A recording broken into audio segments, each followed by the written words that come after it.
ईरानी सरकारी मीडिया की जानिब से तस्दीक की गई है कि दुश्मन पर जंगबंदी नाफिज कर दी गई है। ईरानी सरकारी मीडिया का कहना है कि दुश्मन पर जंगबंदी नाफिज कर दी गई है। 12 घंटे बाद इसराइल की जानिब से जंगबंदी का आगाज़ किया जाएगा। ईरानी सरकारी मीडिया के मुताबिक अमरीकी जारहियत का कामयाबी से जवाब दिया गया। जंगबंदी अमरीकी जारहियत के जवाब में फौजी रद्दअमल के बाद की गई। रिपोर्ट्स के मुताबिक ईरानी मीडिया पर सीज़ फायर का ऐलान के बाद आलमी मार्केट में तेल की कीमतों में कमी वाक़ई होगी। वज़ीर-ए-आज़म शहबाज शरीफ ने ईरानी अवाम और हुकूमत के साथ इज़हार यकजहती और एटमी तनसीबात पर अमरीकी हमलों की मज़म्मत की है। वज़ीर-ए-आज़म शहबाज शरीफ और ईरान के सदर मसूद पेज़ेश्कियान के दरमियान टेलीफोनिक राब्ता हुआ। वज़ीर-ए-आज़म ने ईरान पर अमरीकी हमलों की शदीद मज़म्मत करते हुए पाकिस्तान की जानिब से ईरानी अवाम और हुकूमत के साथ गैर मुतज़लज़ल यकजहती का अआदा किया।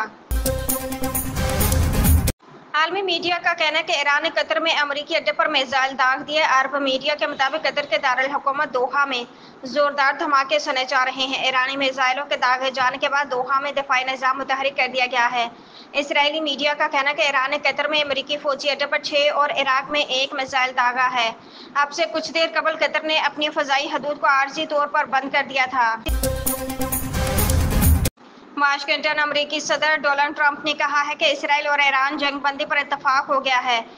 उनका कहना है कि दोनों मुल्क बाकायदा जंग के खात्मे का ऐलान करेंगे। ये बात उन्होंने सोशल मीडिया पर अपने पैगाम में कही।